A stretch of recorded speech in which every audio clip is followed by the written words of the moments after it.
Yes,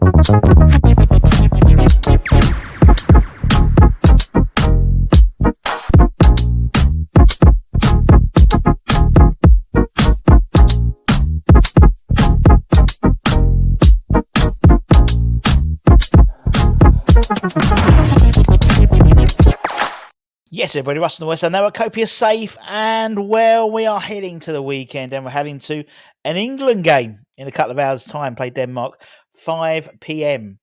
British summer time.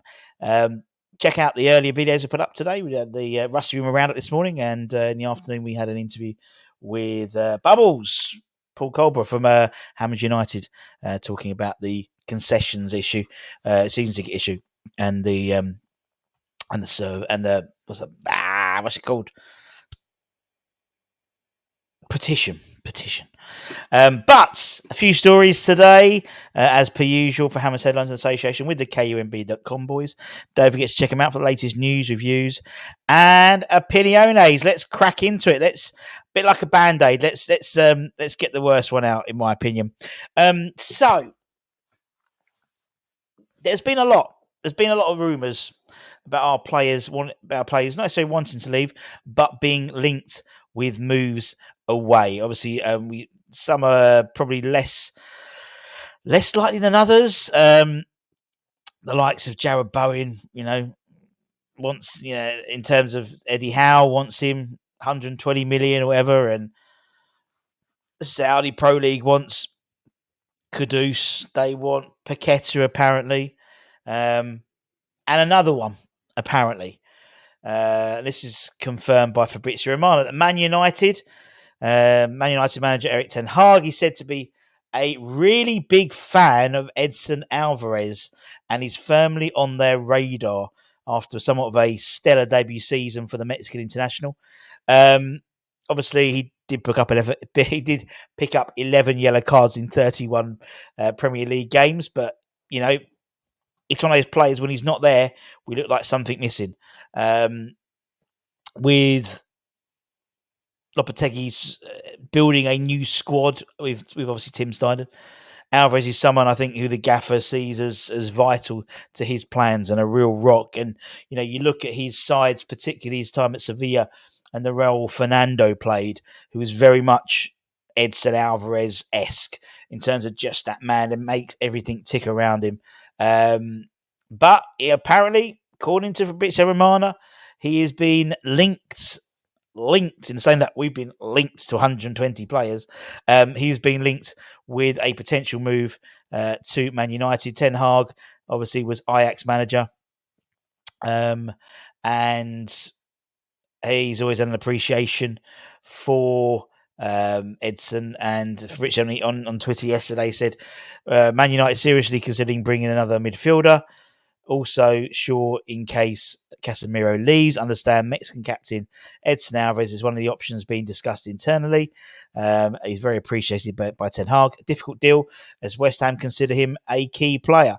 It would take a monumental fee, in my opinion, for even us to consider that. And this really shows, I think, to me, if Man United come in for him, we have to put our big boy pants on for this, because he's critical. He's critical for the start of this new era. I think if he can just curb that enthusiasm a little bit, get a few less yellow cards, I think we've got a hell of a player in our hands. And it would be, I don't know, 70 million. I think 70. Realistically, I think that's the number that it would. Anything less than that, 60, 70 million, will be, ridiculous. But the flip side is, because we've been playing, some of these players have been having a stellar season. Him, Bowen, Kudus. It's not surprising other clubs come in for him and interested in about it. And so, look, we'll see what happens. But I've got a feeling that Edson, towards the end of last season, there was a falling out with David Moyes. Obviously, he's no longer at the club.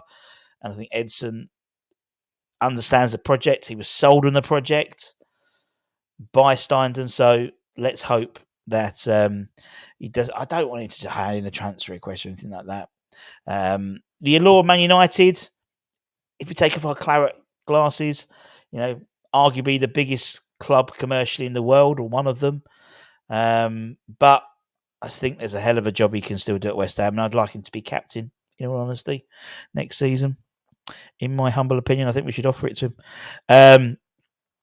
Let's talk about another player who's potentially on leaving on the cards, maybe, and a replacement maybe already being lined up. So it was reported the other day that a number of Italian clubs are looking at Emerson as problems solving to their left back position. Now, he's been, for me, one of the best, the most consistent players last season. He got a goal, couple of assists, played 36 Premier League games last season, albeit he was only, if I remember correctly, it was suspension. It was those two game suspension. I think the likes of Rome, AC Milan are keeping a close eye on him, and I'd be gutted if he goes. But according to Inter Live, West Ham are looking and planning for life after Emerson with a move to sign Inter Milan's Brazilian international left back Carlos Augusto. The 25-year-old can play as a left back or as an orthodox left back or as a wing back, very similar to Emerson. So would suit Lopetegui, obviously a couple of years younger than Emerson being 29 and Carlos being 25. Very, very, very quick. Good left foot. A tough tackler, whereas I don't say that necessarily Emerson is a defensive player. Doesn't really put much of a tackle in. He's more of that modern day sort of Augusto likes a tackle and would definitely suit that sort of more physical nature of the Premier League. I don't want Emerson to go, but if we do decide to sell him, I think someone like Augusto would be a good replacement. A few more years on him, and very similar in type to Emerson, a younger model. A trade up for a younger model potentially. But it's good to see that, and this is the type of thing I'm more confident with. If we sell players, is we have ready-made replacements lined up. You look at the Brighton model, and that's something we've taken about quite a lot. They sell a player, and then they have the next one lined up. And that looks like what we've got in. It's almost like we've got a prospective 11 behind the actual 11. So if Emerson does go, then maybe Augusto comes in. Maybe we've been linked with a lot of Jaden Osterwald as well. We've been linked with him, more of a centre back, but can play left back as well. So it does seem there's irons in the fire if certain things happen. And again, it's almost like a domino effect. And lastly, a leak by Sean Wheatson and various other people on Twitter with an apparent picture of our away kit next season, which is apparently going to be released in the next couple of weeks. Black. A black kit with the Bobel's Church on the back, I believe. And what was interesting in that sort of, what's the word, in that sort of leaked photo, we'll say leaked photo, but it does look quite genuine, this one, is the sleeve sponsor. We had JD Sports as a sleeve sponsor, but it seems that that's been replaced by Quickbooks, and that would have a significant impact in terms of increasing sponsorship numbers. I think JD paid around £2 million for the privilege a year, and so this would likely be an increase on that. And yeah, interesting. So we shall see what happens with that in terms of any numbers. As I said, you'll be looking at least over £2 million a year. An increase on that, maybe 2.5. I don't know.